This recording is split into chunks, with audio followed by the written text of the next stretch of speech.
Captain Ruturaj முதல் பால்லயே அவுட்டுங்க. என்னங்க நடக்குது இங்க? விராட் கோலி வெறித்தனமா பிளானிங்க போட்டாரே, அது ஒர்க் அவுட் ஆயிடுச்சுங்க.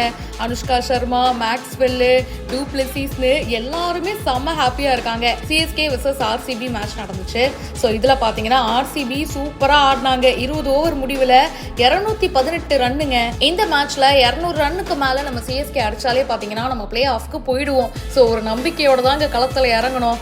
ருத்ராஜும் ரச்சின் ரவீந்திராவும் வந்தாங்க. கேப்டன் ருத்ராஜ் முதல் பால்லயே அவுட்டுங்க.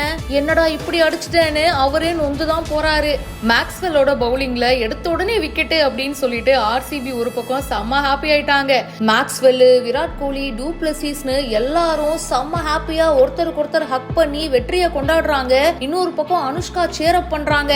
இல்ல எங்களுக்கு புரியல அப்படின்ற மாதிரிதான் சிஎஸ்கே ஃபேன்ஸ் ஒரு பக்கம் பார்த்துட்டு இருந்தோம். அடுத்து டேரில் மிச்சல் உள்ள வந்திருக்காரு. என்ன நடக்க போகுதுன்னு வெயிட் பண்ணி பார்ப்போம். மேலும் பல செய்திகளுக்கு பிஹைண்ட் உட்ஸை இப்பவே ஃபாலோ பண்ணுங்க. அப்போது சேப்பாக்கம் மைதானத்தில் கால் வைக்க இந்தியர்களுக்கு அனுமதி கிடையாதா? இன்று உலகையே திரும்பி பார்க்க வைக்கும் சிஎஸ்கேவின் சேப்பாக்கம் மைதானம் பிரிட்டிஷ் கையில் இருந்த வரலாறு உங்களுக்கு தெரியுமா? 40 வருடங்கள் இங்கிலாந்து கையில் இருந்த அந்த மைதானத்தில் தடம் பதிக்க வா 2 பேரும் மோதி பாப்போம் என களம் இறங்கிய புஜ்ஜி பாபு நாயுடு யார் என தெரியுமா? இங்கிலாந்துடன் போட்டி வைத்து அதிக முறை வெற்றி கண்டு மைதானத்தை கைப்பற்ற காரணகர்த்தாவான புஜ்ஜி பாபு யார்?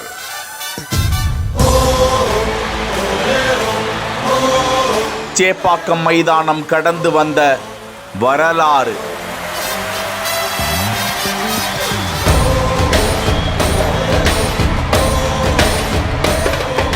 புஜ்ஜி பாபு நாயுடு காலனித்துவ காலத்தில் இந்திய கிரிக்கெட்டின் முன்னோடியாக இருந்தவர். 1868 ஆண்டு முதல் 1908 ஆண்டு வரை இந்த மண்ணில் இருந்தவர். மெட்ராஸ் கிரிக்கெட்டின் தந்தை என்றும் அவர் அழைக்கப்படுகிறார். சென்னை ஐஸ் ஹவுஸை சேர்ந்த புஜ்ஜி பாபு நாயுடு பெரும் செல்வந்த குடும்பத்தில் தத்தெடுக்கப்பட்டு வளர்க்கப்பட்டவர். சென்னை பிரசிடென்சி கல்லூரியில் பட்டம் முடித்தவர்.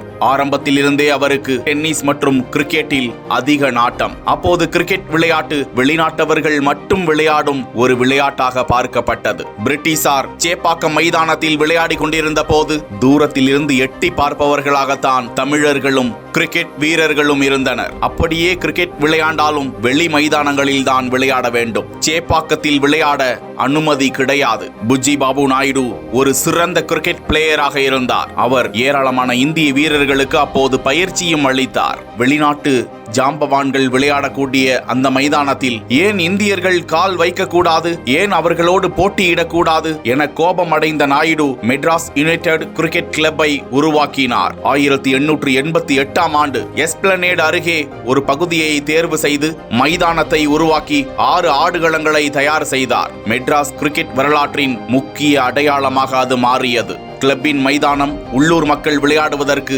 இந்தியர்கள் விளையாடுவதற்கு, பயிற்சி மேற்கொள்வதற்கு ஒரு தளமாக அமைந்தது.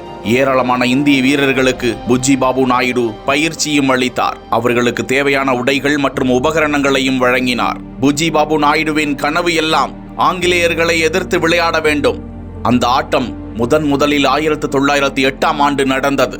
ஆம், அப்போது அவர் உயிரோடு இல்லை. அவர் பயிற்சி அளித்திருந்த ஏராளமான வீரர்கள் அவரது கனவை நிறைவேற்றினார்கள். 1915 முதல் 1952 ஆண்டு வரை சேப்பாக்கம் மைதானத்தில் தடம் பதித்து முதலாக பொங்கல் போட்டி என்ற பெயரில் டெஸ்ட் கிரிக்கெட் அறிமுகம் செய்யப்பட்டு ஏராளமான போட்டிகளில் இந்தியர்கள் வென்றனர். 1930களில் ரஞ்சி டிராபி போட்டி தொடங்கும் வரை மெட்ராஸ் பிரசிடென்சி மிகப்பெரிய வல்லமையாக மாறியது. சேப்பாக்கம் மைதானத்தில் கால் தடம் பதித்தாகிவிட்டது. இப்படியாக தொடர்ந்து 1950 ஆண்டு வரை 15க்கும் மேற்பட்ட முறை இந்தியா வென்றிருக்கிறது. இங்கிலாந்து 8 முறை மட்டுமே வென்றுள்ளதாம். சேப்பாக்கம் மைதானத்தின் முதல் மைல்கல் புஜ்ஜி பாபு நாயுடு என்றால் அது மிகையாகாது.